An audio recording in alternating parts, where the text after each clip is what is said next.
Welcome back, everybody, to the Bears Profit Plays YouTube channel. Today is Tuesday, December 31st, New Year's Eve. And we've got some college football to talk about. We have one college football playoff game and also going to be breaking down the Alabama-Michigan game. Before we get into those plays, let's take a look at the matchup we had on Monday. Missouri going up against Iowa, the Hawkeyes. Very slow start for Missouri. I don't know how Iowa was able to score those points in the first half. Had 21. I think it was 21-14 at half.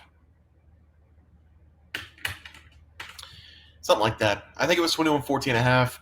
I think, because Missouri only allowed 3 points in the second half, I'm almost positive. Missouri's kicker, the MVP of this game, hitting a 52-yarder and a 56-yarder to give the Tigers momentum in the fourth quarter. Defense came up big time in the fourth quarter as well. So Missouri holds them off. -2.5 was the play again. Not sure how the Hawkeyes scored 24 points other than the kickoff return. Their return man is an absolute legend. We'll take the win with Missouri -2.5. Both player props hit very easily as well. Theo Weiss over you. You could have got him at 57.5 right before the game. He only played a half. I'm pretty sure that was planned, even though it didn't say it in the breakdown. He did not come out in the second half. He did not suit up in the second half. Had 75 yards in the first half, though. Other play was Brandon Sullivan over an interception. He did throw that interception late in the third quarter to help to give the Tigers some momentum going into the fourth quarter and give them the win. So a 3-0 day. 3-0 day is what we love to see. Let's move into the game for tomorrow. We have two games, college football game, our playoff game, and a regular game. Alabama against Michigan. Going to be the first play here. I'm going to give Michigan a little bit of credit because they finished the season off very well, the best they could have, beating Ohio State. Maybe have a little momentum coming into this game, but I think Alabama is going to be the play. -13.5. Michigan is missing so many people that I couldn't even list them all. I have to list them on here, and I'm going to do that right now. Michigan in the transfer portal or going into the NFL draft. We're going to start with the NFL draft people first because most of them are on the front line.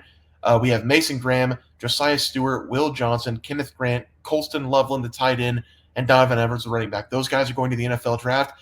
3 of the 5 or 3 of the 6 I just named are on the defensive front. So we're going to be missing 3 of the big boys up front for the Michigan defense. It's going to be a huge loss. One of their better cornerbacks, and then their best 2 weapons besides Kalel Mullins, who is also not playing in this game at the running back position with Donovan Edwards, and then their tight end Loveland. So we're missing everybody in this game for Michigan. I'm going to do the portal right now. 1, 2, 3, 4, 5, 6, 7, 8, 9, 10, 11, 12, 13, 14, 15, 16, 17, 18, 19, 20. 6, 27, 28, 29. 29 players on the Michigan team have decided to transfer, opt out, or going to the NFL draft. Alabama's got a lot as well, but nearly as many impact players as Michigan has, especially on the defensive side. I am seeing that Jalen Milroe will be playing in this game. Jam's playing in this game.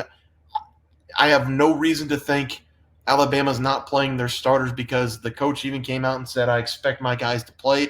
Maybe we see a half out of Jalen Milroe like we saw with Theo Weiss the other day, but even if it's a half, I think it's enough. Alabama lost to Michigan last season in the playoff. They are not going to forget that game.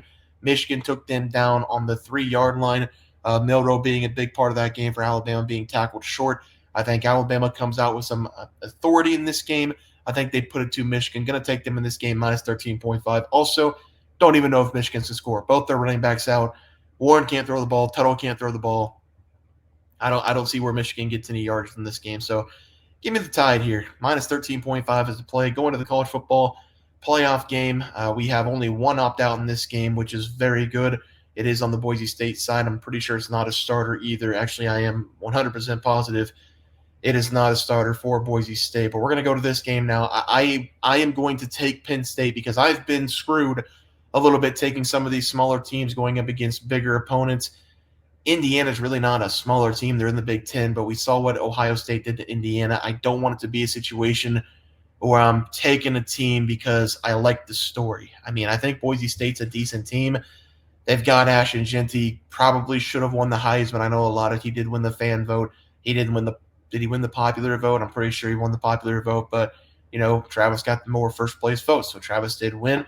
Not taking it away from Travis, but I think Ashton Jeanty, gave him a run for his money. Probably the best player in college football this season, Ashton Jeanty. I just don't see Boise State being that effective in the passing game. Penn State's defense, they were flying around in the first game going up against SMU. They had 2 pick sixes in that game. And I am a little bit worried about Penn State because the offense, it took them a while to settle in, had to get a 14-point lead to finally settle in. They established a run after that. But I just think Penn State's the way more inferior team. They've got better talent all over the field. The defense is better. The offense is better besides Ashton Jeanty. Penn State's got a couple good running backs as well. So I just don't see Ashton Jeanty carrying this much of the load. I think Boise State getting the 4 seed or whatever seed they got is kind of ridiculous. It should go to the 4 best teams. I know they set it up for conference winners, but it's just I don't want to be the guy to hold Boise State. I don't want to be that guy because I love them. I'm happy they're here. I would love them to win this game. I just don't see it happening. So give me Penn State minus the points as the play. Hate to be the Grinch on that play, but I've got to be the Grinch on that play. Let's go some player props. Let's make this short and sweet. We're going to go with Nicholas Singleton of Penn State, the running back, over 75.5 yards. Started off the season hot. Had a little bit of competition in the middle of the season, dealing with some injuries as well, but over the last 4 games, Penn State has been giving it to their lead back over and over and over and over. 10-plus carries in 4 consecutive, 13-plus carries in 3 of the last 4 games. Boise State giving up 115 yards per game. Haven't really played top-tier opponents coming out of the Mountain West Conference. I think Penn State will dominate the line of scrimmage in this game. I think Penn State will rely on the running game in this game. They're just going to wear them down. Penn State defense is going to wear them down, both sides of the ball, wearing Boise State down. Run the ball, run the ball, run the ball, win the game. Give me Nicholas Singleton over 75.5 rushing yards as the play. And for the last play of the day, we're going to go to Baylor going up against LSU. I'm going to take Sawyer Robertson over 1.5 passing touchdowns. This Baylor's team they're incredible. They're absolutely incredible. Started off the season as poorly as you could possibly start. 2 wins against bad teams and 3 losses against Colorado, BYU, Iowa State. To their defense, they played the 3 best teams or close to the 3 best teams in the Big 12 at the start of the season as you could. But over the last 6 games, win, win, win, win, win. They have scored 37-plus points in 4 of those 6 wins. And they just put up 45 points on Kansas, mainly because Sawyer Robinson, the quarterback, has really picked up the slack. 3-plus touchdowns in 6 of the last 8 games of the season. Only had 1 bad game going up against TCU with no passing touchdowns. Every other game, he's thrown for 2-plus. So I think this is an absolute lock ski going up against LSU. Haven't been impressed with LSU defensively this season. I think Robertson's going to have himself a monster day. Should be a pretty high-scoring game in that one as well. So give me Sawyer Robertson here, over 1.5 passing touchdowns as the final play of the day. Let's go over to the recap graphic. Bama, Roll Tide, minus 13.5. Penn State, minus 11.5. Playing the Grinch, playing the bad guy, playing the guy that doesn't like to have fun. You can call me everything you want. I just think Penn State's the better team, and I think they're going to show it. Sawyer Robertson, over 1.5 passing touchdowns. Should be a high-scoring game.